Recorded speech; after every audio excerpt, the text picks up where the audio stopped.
మాట మంచి లేకుండా ఏమి లేకుండా మనుషులకి ఏం చేస్తారు డబ్బులు పెట్టిన ఇది ఎక్కడ వినలేదు మన అయిన వాళ్ళే ఇంతగా మోసం చేస్తారా అనేది. సో అసలు ఏం జరిగింది మీ విషయంలో అది చెప్పండి. మేము అంటే మా మిస్సెస్ అట్లాగే మా సిస్టర్ అంటే మా పెద్దమ్మ వాళ్ళ అమ్మాయి. అయితే ఈ వ్యాపారం ఎప్పుడైతే ప్రాఫిట్స్లోకి వెళ్ళిందో ఆ టైం నుంచి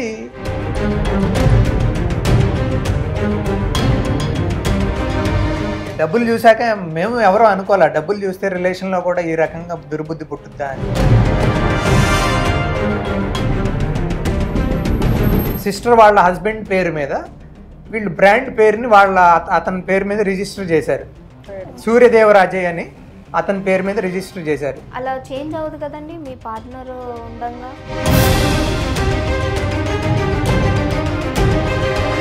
వీళ్ళు ఒక రెజల్యూషన్ అంటే ఒక తీర్మానం పాస్ చేశాము. తీర్మానం పాస్ చేయాలంటే మీటింగ్ పెట్టాలి. ఫస్ట్ మీటింగ్లో క్వారం ఉండాలి.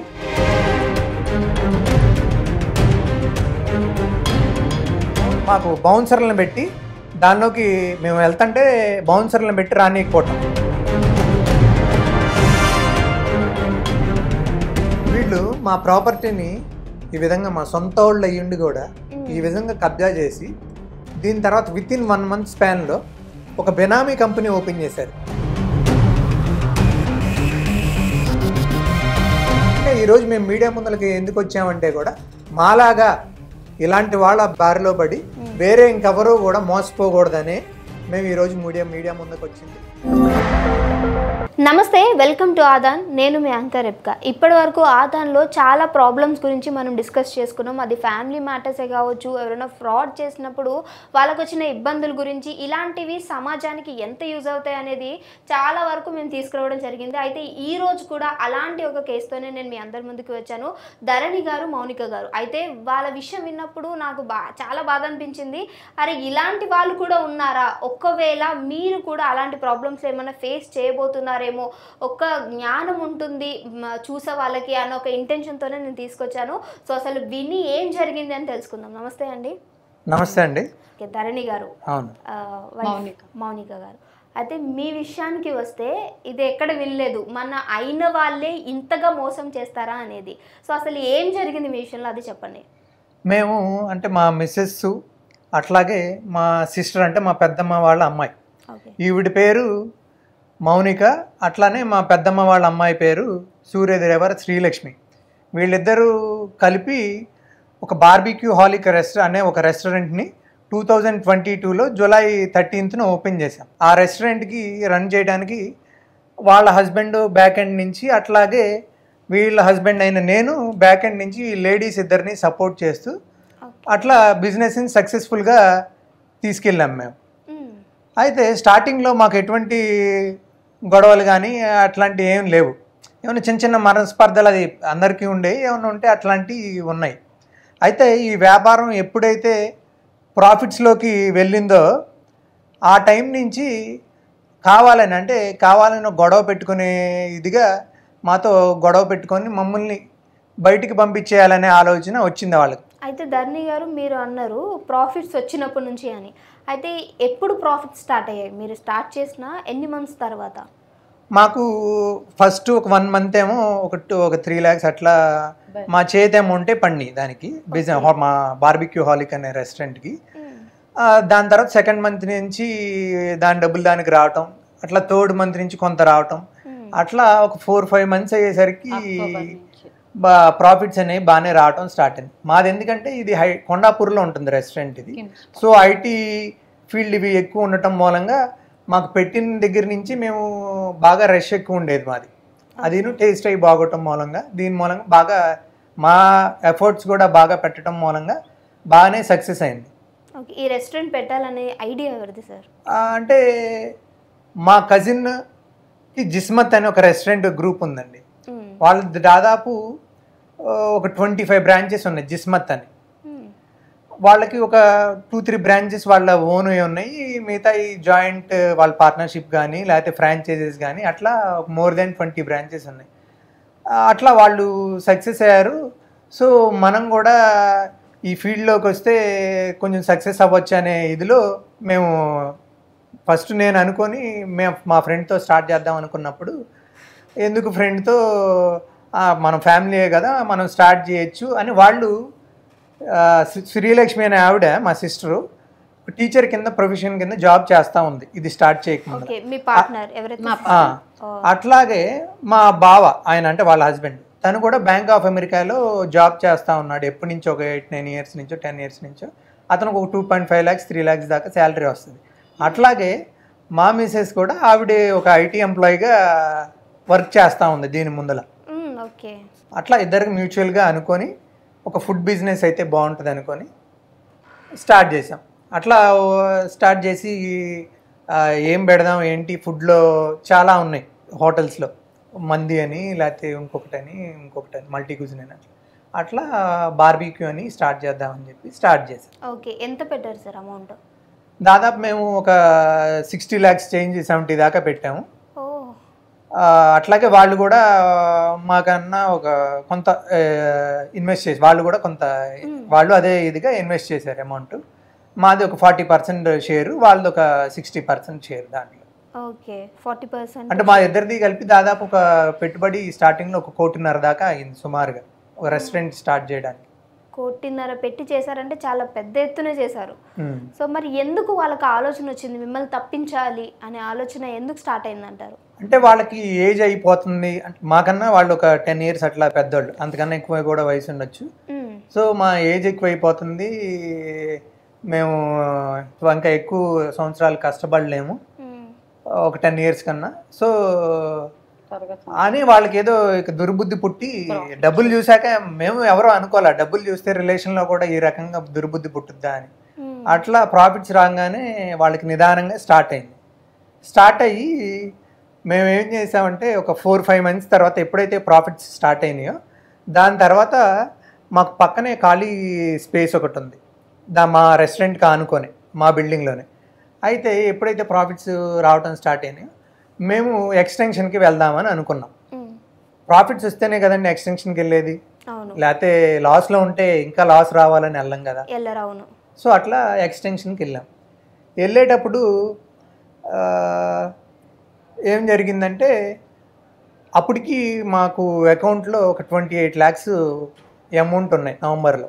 మేము నవంబర్లో స్టార్ట్ చేసాం ఎక్స్టెన్షన్ అనేది చేద్దామని. వాళ్ళు ప్రపోజల్ తెస్తే మేమన్నాము ఒక 1 month ఆగి స్టార్ట్ చేద్దాము, ఎందుకంటే డిసెంబర్ అనేది మాకు బిజినెస్లో ఐటీ ఏరియాలో ఉంది కాబట్టి బాగా పీక్ స్టేజ్ అనమాట. అంటే వీళ్ళకి అవుటింగ్స్ అదే ఈ టీమ్ లంచ్కి ఎక్కువ వస్తూ ఉంటారు. సో ప్రాఫిట్ ఎక్కువ వస్తుందని చెప్పి ఆ డబ్బులతో కూడా ఉన్న డబ్బులు అన్నీ కలిపి ఇంకా బాగా చేయొచ్చు అని చెప్పి డిసెంబర్ తర్వాత నుంచి మనం స్టార్ట్ చేద్దామని అనుకున్నప్పుడు వాళ్ళు లేదు మేము ఇప్పుడే స్టార్ట్ చేసేస్తామని చెప్పి.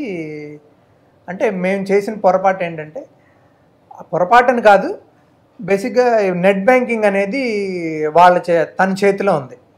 నెట్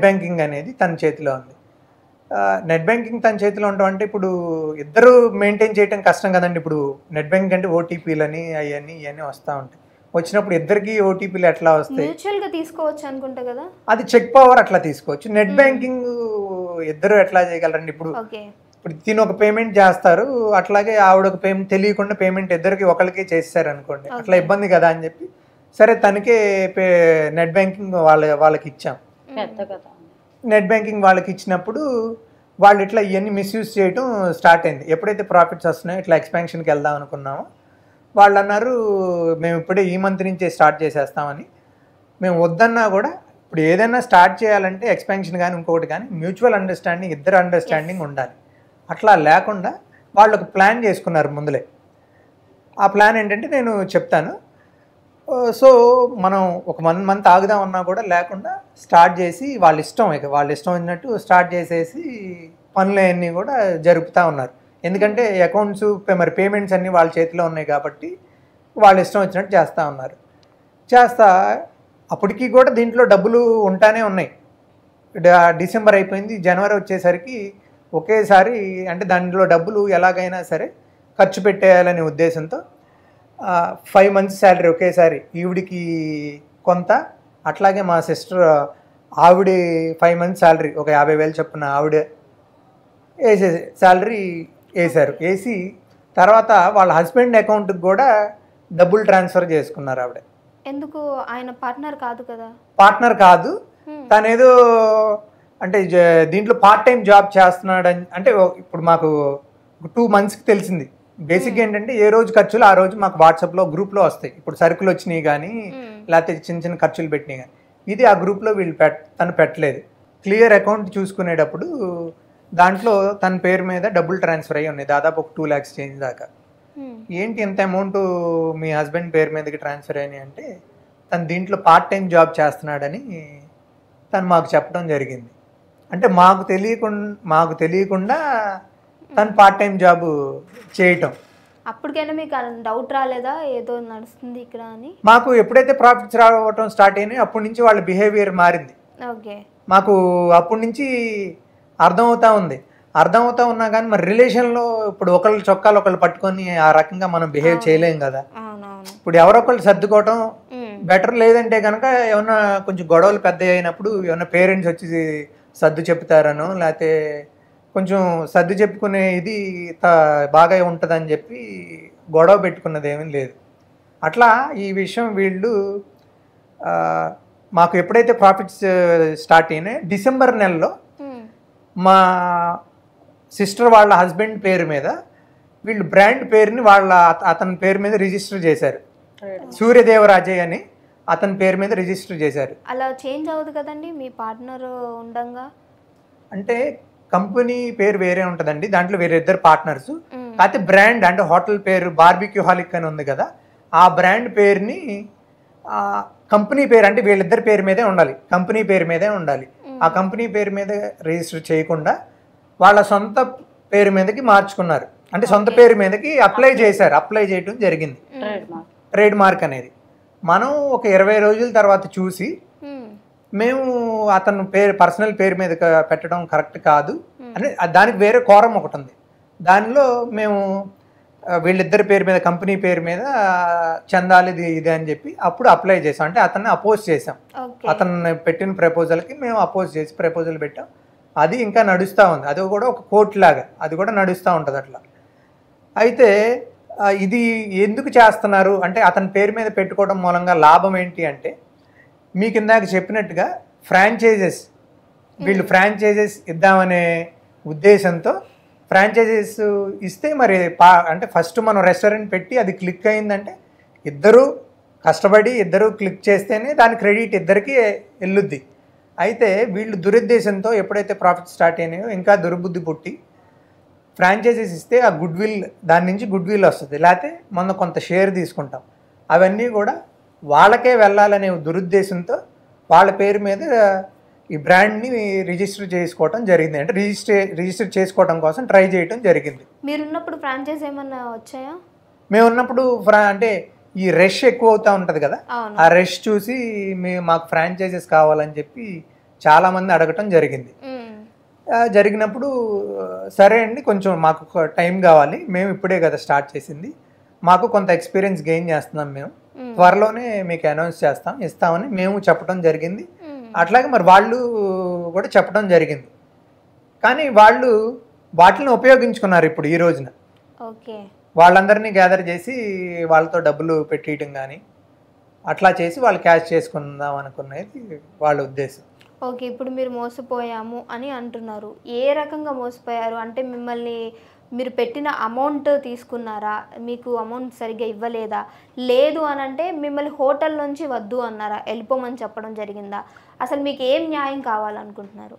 మాకు నవంబర్ మంత్ డిసెంబర్ మంత్ నుంచి అంటే హెవీగా 2022 నవంబర్ నుంచి బాగా ప్రాఫిట్స్ రావడం అనేది స్టార్ట్ అయినప్పుడు డిసెంబర్లో ఇతని పేరు మీద బ్రాండ్ ఇతని పేరు మీద అప్లై చేయటం అవన్నీ చూసి మేము అడిగాం, ఇట్లా కరెక్ట్ కాదు కదా అంటే వాళ్ళు మీరు ఈ బ్రాంచ్ వరకే, మిగతా బ్రాంచెస్ అన్నీ మాకే ఆ గుడ్ విల్ కానీ అన్నీ మేమే తీసుకుంటాం, మీరు కావాలంటే వేరే చేసుకోవటం అనే మాట అన్నారు. అక్కడి నుంచి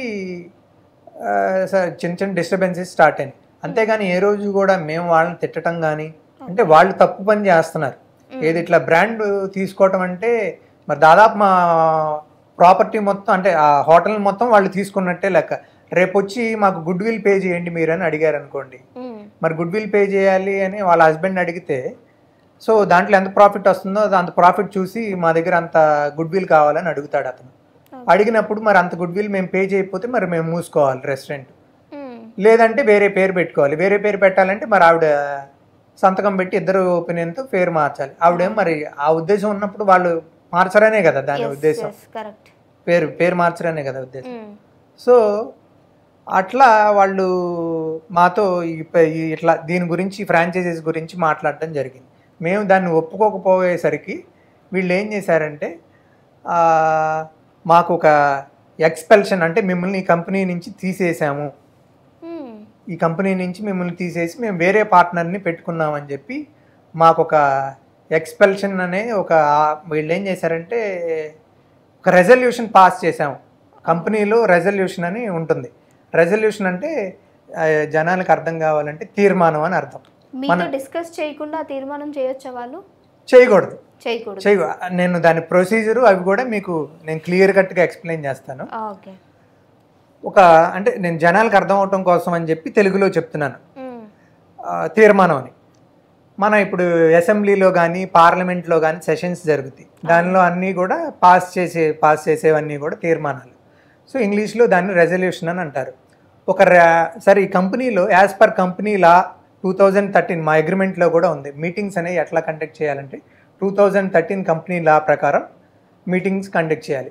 దాంట్లో 2013 కంపెనీ లాలో ఏముందంటే చాప్టర్ 7లో క్లాజ్ నెంబర్ 103లో ఒక మీటింగ్ కండక్ట్ చేయాలంటే కోరం అంటే మినిమం ఎంతమంది ఉండాలి, ఆ మీటింగ్లో ఎంతమందికి మినిమం పార్టిసిపేట్ చేస్తే ఆ మీటింగ్ అనేది వ్యాలిడ్ అవుతుందని ఉంటుంది. దాంట్లో అంటే కనీసం 2 మనుషులు ఉంటే దాన్ని మీటింగ్ అని రూల్ ఉంది దానిలో కాకుండా మీరు గూగుల్లో కొట్టినా కూడా ఒక మీటింగ్ అని అంటే ఒక మనిషి కూర్చుంటే దాన్ని మీటింగ్ అని అనరు. చదువుకున్న వాళ్ళు ఎవరికైనా తెలుస్తుంది. ఒకళ్ళు 2 లేకపోతే 3 లేకపోతే 4 కూర్చొని డిస్కస్ చేస్తే దాన్ని మీటింగ్ అని అంటారు. కనీసం 2 కూర్చుంటే మీటింగ్ అని అంటారు. సో అట్లాగే వీళ్ళు ఒక రెజల్యూషన్ అంటే ఒక తీర్మానం పాస్ చేశాము. తీర్మానం పాస్ చేయాలంటే మీటింగ్ పెట్టాలి. ఫస్ట్ మీటింగ్లో క్వారం ఉండాలి. దానికి ఒక రెజల్యూషన్ పాస్ చేయాలంటే మెజారిటీ కావాలి, ఓటింగ్ కావాలి. ఒక మనిషి అంటే ఒక మనిషి తీర్మానం చేసేసి ఒక మనిషి నిర్ణయం తీసుకునేటట్టయితే మనకి పార్లమెంట్లు ఈ లాలు ఇవన్నీ దేనికండి? అట్లా ఒక్క మనిషి ఒక సింగిల్ మనిషి దీంట్లో మేము రెజల్యూషన్ పాస్ చేసేసామని చెప్పి ఒక చెత్త కాగితం, ఇది పనికిరాని కాగితం, ఈ పనికిరాని కాగితాన్ని చెత్త కాగితాన్ని మాకు ఇచ్చి మా ప్రాపర్టీని కబ్జా చేశారు, మా రెస్టారెంట్ని కబ్జా చేశారు. కబ్జా చేసి మమ్మల్ని దానిలోకి రానియట్లేదు. మీకు వీడియో అవన్నీ కూడా నేను ఇస్తాను. మాకు బౌన్సర్లను పెట్టి దానిలోకి మేము వెళ్తుంటే బౌన్సర్లను పెట్టి రానియకపోవటం. అట్లాగే వేరే వీడియోస్ కూడా ఉన్నాయి. శ్రీకాంత్ అని ఒక మేనేజర్ ఉన్నాడు, అతని మీద ఇప్పుడు కేసు అవి కూడా వేరే ఉన్నాయి, వేరే ఇష్యూస్ మీద ఏదో. సో అట్లాంటి అతన్ని ఒక లేడీ ఈవిడ ఆఫీస్ రూమ్లో కూర్చొని ఉంటే ఆమె దగ్గరికి పంపించి, ఆ టైంలో నేను కూడా ఉన్నాను, పంపించి మీరు రాకూడదు హోటల్లోకి, సో దయచేసి మీరు బయటికి వెళ్ళాలని చెప్పి అతను మాట్లాడిన ప్రతిదీ వీడియో అన్నీ మా దగ్గర ఉన్నాయి. అయినా కూడా నువ్వెవరు మాకు చెప్తామాకి అని మేము వెళ్తుంటే అప్పుడు ఇంకా అగ్రెసివ్ అయ్యి వాళ్ళు బౌన్సర్ని ఇతన్ని పెట్టి మమ్మల్ని అడ్డుకోవటం జరిగింది, వీళ్ళు లోపలికి రానియకుండా.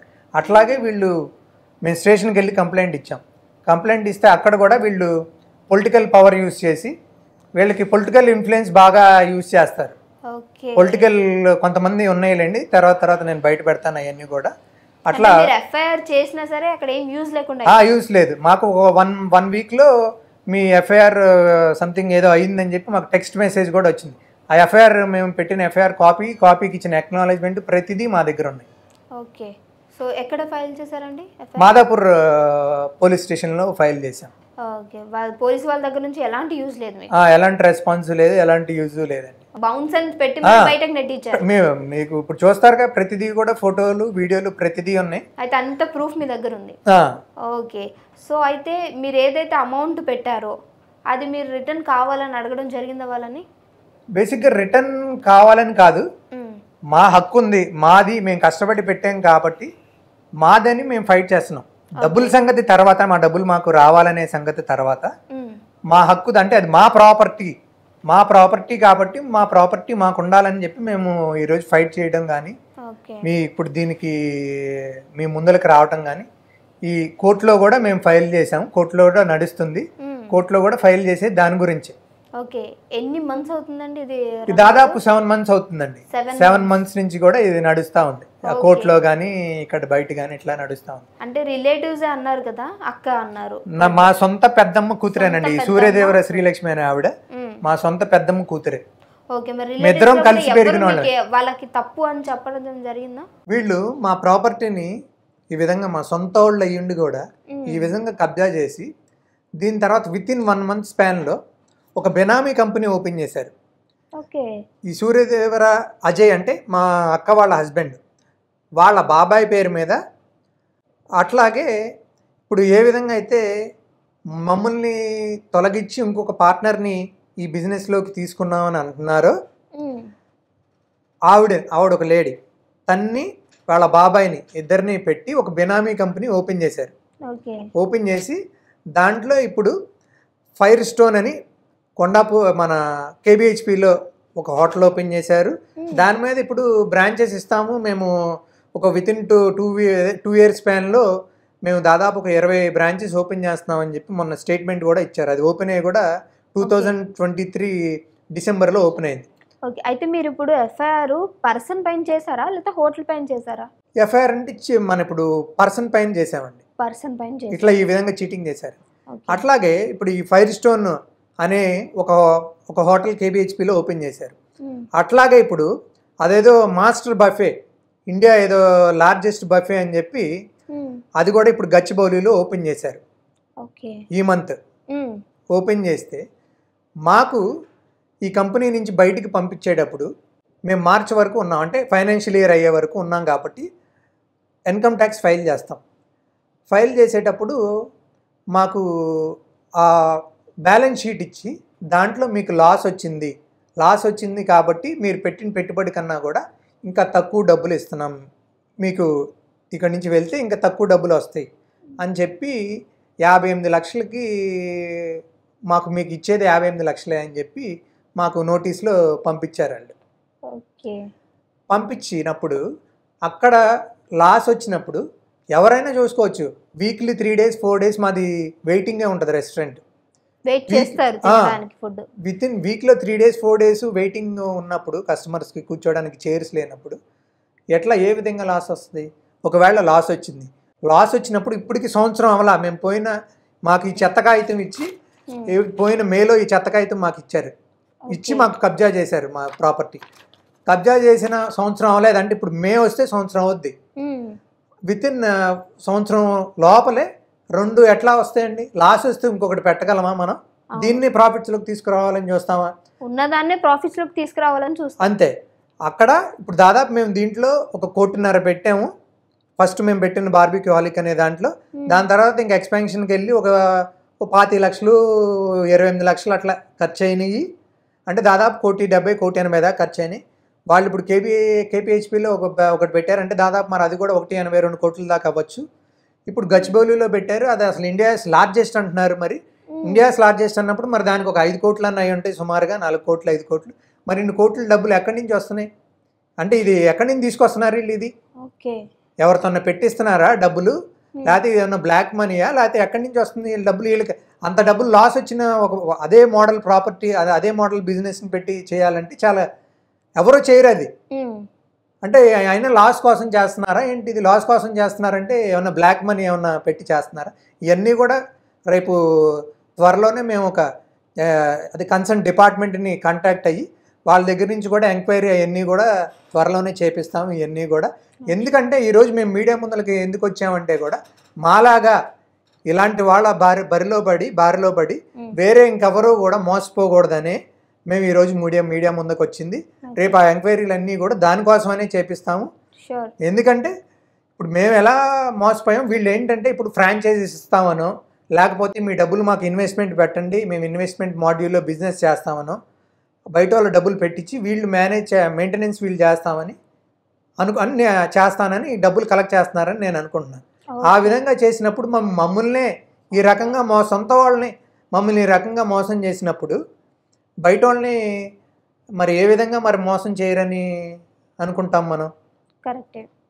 సో ఫ్రాంచైజ్ ఇస్తున్నారు అనేసి అంటున్నారు కదా, ఇఫ్ యూ డోంట్ మైండ్ మీకు ఓకే అయితే నేను కాల్ చేసి ఒకసారి మాట్లాడిన వాళ్ళతోటి. పర్లేదు, మాట్లాడినా ఇబ్బంది లేదు. ఇస్తారా?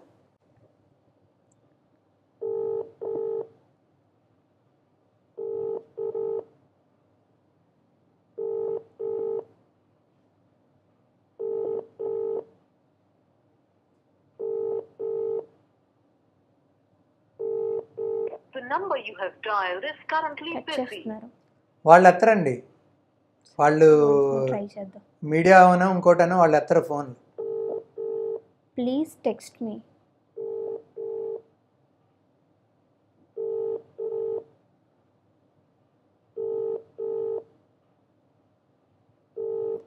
ప్లీజ్ టెక్స్ట్ మీ అని మెసేజ్ చేశారు.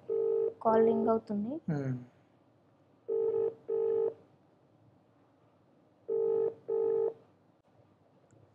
I will call you back. ఇప్పుడు ఒక మనిషిని కంపెనీ నుంచి బయటికి పంపించాలంటేనండి వాళ్ళు ఒక ఫ్రాడ్ కానీ ఏదైనా చేసి ఉండాలి. ఫ్రాడ్ మేమేం చేయలేదు. మా కంపెనీ అకౌంట్లో నుంచి వాళ్ళ అకౌంట్లోకి డబ్బులు వేసుకోవటం వాళ్ళు చేసిన ఫ్రాడ్. మా బ్రాండ్ పేరుని వాళ్ళ పర్సనల్ పేర్ల మీద మార్చుకోవటం అది దొంగతనం కాదంటారా? అంటే మేము వాళ్ళని బయటికి పంపించాలా, వాళ్ళు మమ్మల్ని బయటికి పంపించాలా? ఇట్లాంటి దొంగ పనులు చేస్తున్న వాళ్ళని బయటికి పంపించాలి. మేము బయటికి పంపించాలంటే మాకు తెలుసు ఇప్పుడు ఇది మేము ఆ విధంగా బయటికి వాళ్ళు దొంగతనంగా అక్కడ మేనేజ్ చేసుకుంటే ఆ విధంగా చేయాలంటే అది క్రిమినల్ అఫెన్స్ కింద వస్తుంది. సో మేము చేయలేదు. వాళ్ళు దేనికైనా ఉన్నారు కాబట్టి ఆ రకంగా వాళ్ళు అన్యాయంగా అగైనిస్ట్ రూల్స్కి ప్రతి చోట డబ్బులు ఇచ్చి ఇది చేసుకుంటా ఈ రకంగా వాళ్ళు మమ్మల్ని, మేము కాదుగా దొంగతనం చేసింది, వాళ్ళు దొంగతనం చేసుకోవడం మమ్మల్ని బయటికి పంపించడం ఈరోజు చేయడం జరుగుతుంది. అంటే మొత్తానికి ప్రాఫిట్స్ ఎక్కువ వస్తున్నాయి. సో ఎక్కడ మీరుంటే షేర్స్ వెళ్తాయి డెఫినెట్గా. సో అదే అంటారా? మీరు మాట్లాడట్లేదు మేడం? ఆవిడ బాధలో ఉన్నారులేండి. ఓకే. సో ఆవిడ మాట్లాడలేకపోతున్నారు కాబట్టి నేను ఎక్కువ మాట్లాడాలి. అందుకే నేను కూడా ఏం డిస్టర్బ్ చేయలేదు మేడంని. సో అయితే మీకు న్యాయం జరుగుతుంది అనుకుంటున్నారా? అంటే పోలీస్ న్యాయం అంటే ఎవరికైనా మన దాకా వస్తే గానీ తెలియదు. మన దేశంలో అంటే నేను ఇచ్చే ప్రాబబ్లీ ఆ స్టేట్మెంట్ కరెక్ట్ అవ్వచ్చు, తప్పవచ్చు. మన దేశంలో అయితే తక్షణం అనేది ఒక ఎవరికి కూడా జస్టిస్ అనేది జరగదు. అది చాలా లాగ్ ఆన్ అవుద్ది, డిలే అవుద్ది. మేము ఎంత టైం పట్టినా కానీ మేము దానికోసం మేము ఫైట్ చేస్తూనే ఉంటాం. ఎందుకంటే ఇది ఒక క్లియర్గా ఉంది, ఒక చిన్న ఇది అంటే దానికి ఏం లాజిక్లు అవసరం లేదు, ఒక పెద్ద రూల్స్ ఏమీ లేవు. ఒక కంపెనీ లా ఒక చిన్న దాన్ని పట్టుకొని వాళ్ళు ఒక చిన్న ఎవరికైనా ఒక జడ్జికైనా ఎవరికైనా ఈజీగా అర్థమైపోద్ది. సో మేమెందుకు పోరాడకుండా ఉండాలండి? ఎంత టైం అయినా తీసుకున్నా పర్లేదు, కానీ మేము ఖచ్చితంగా ఈ విషయం మీద పోరాడుతూనే ఉంటాం. ఓకే అండి, తప్పకుండా. అయితే మీరు చెప్పిన దాన్ని బట్టి అక్కడ ఏదో వాళ్ళు కావాలని చేస్తున్నట్టు నాకు కూడా అనిపిస్తుంది. సో ఇప్పుడు చూసే జనాలకు కూడా ఇలా అయిన వాళ్ళే మోసం చేస్తుంటే బయట వాళ్ళనే నమ్మడం చాలా కష్టం. ఇంకా అయిన వాళ్ళు కూడా ఇలా మోసం చేస్తుంటే ఎక్కడికి వెళ్తాము మనం? సో ఇంత అమౌంట్ పెట్టి ఇప్పటివరకు మీరే కాదు చాలా కేసెస్ మేము ఆదాన్ టీవీలో చాలా సాల్వ్ చేసాము. బట్ ఇది చాలా డిఫరెంట్గా ఉంది. సో ఫుడ్ పరంగా వెళ్ళినా ఏది వెళ్ళినా సరే అయిన వాళ్ళతోటి కలిసి ఉంటే అక్కడ ఇంకా బాండింగ్ బాగుంటుంది అనుకుంటాం, కానీ ఇంత జరుగుతుంది అనుకోరు, అసలు ఎవరు ఎక్స్పెక్ట్ చెయ్యరు కూడా. ఇంకా చాలా ఉందండి చెప్పాలంటే కూడా. సో మనకి టైం కుదరదు కాబట్టి ఇంకొకసారి ఎప్పుడైనా కూడా మీకు కుదిరినప్పుడు కానీ లేకపోతే మేము వచ్చి చేయాల్సి వచ్చిన టైం వచ్చినప్పుడు కానీ ఖచ్చితంగా కూడా మేము ఇవన్నీ ఇంకా వేరే చాలా ఉన్నాయి అవన్నీ కూడా మాట్లాడటం జరుగుద్ది. ఓకే శ్రీలక్ష్మి గారు, యాక్చువల్లీ మీకు కాల్ చేయడం జరిగింది బట్ మీరు లిఫ్ట్ చేయలేదు. ఒకవేళ లిఫ్ట్ చేసి ఉంటే ఒకవేళ మీ తరపున మీరు డిఫెండ్ చేసుకుని ఉండేవారేమో. మీ పైన వచ్చిన ఎలిగేషన్ కరెక్ట్ అయ్యి ఉంటే మాత్రం ఇది కరెక్ట్ వే కాదని, మీకంటే నేను చాలా చిన్నదాన్ని, ఇది కరెక్ట్ వే కాదని నేను చెప్తున్నాను. అండ్ చూసే జనాలు కూడా ఒక మనిషిని చూసి అట్టే వీళ్ళతో వెళ్ళిపోతే మనం కరెక్ట్ అనేసి ఏది కూడా అక్కడ పెట్టేయొద్దు. మన నిర్ణయం మనం తీసి ఇప్పుడు నేనేంటంటే ఆల్రెడీ నేను ఒక దాంట్లో మీకు అసలు ఓకే చెప్పడానికి మెయిన్ రీజన్ నేను కూడా ఇది వరకు నా పార్ట్నర్ నేను కలిసి పెట్టాము. సో అక్కడ మమ్మల్ని కూడా చాలా మోసం చేసి సో దగ్గర 15 lakhs వరకు నేను కూడా మోసపోయాను. సో అది నాకు గుర్తొచ్చి ఆ పెయిన్ మీరు ఇంకా 60+ అంటున్నారు, నేను 15 అక్కడతోనే ఆగిపోయింది నాది. సో ఆ పెయిన్ నాకు గుర్తొచ్చి నేను వెంటనే యాక్సెప్ట్ చేయడం జరిగింది. జనాలకు తెలియాలి అసలు ఏం జరుగుతుంది ఏంటి అనేది తెలియాలి, గుడ్డిగా ఒకళ్ళు నమ్మకూడదు. సో డెఫినెట్గా మీకు కూడా జస్టిస్ వస్తుందని అనుకున్నా. జస్టిస్ వస్తే మాత్రం డెఫినెట్గా మళ్ళీ ఒకసారి ధర్ని గారిని మౌనిక గారిని పిలిచి మీ అందరికి మళ్ళీ ఒకసారి ఇంట్రొడ్యూస్ చేయడానికి ట్రై చేస్తాను. నమస్తే అండి, థ్యాంక్ యూ సో మచ్.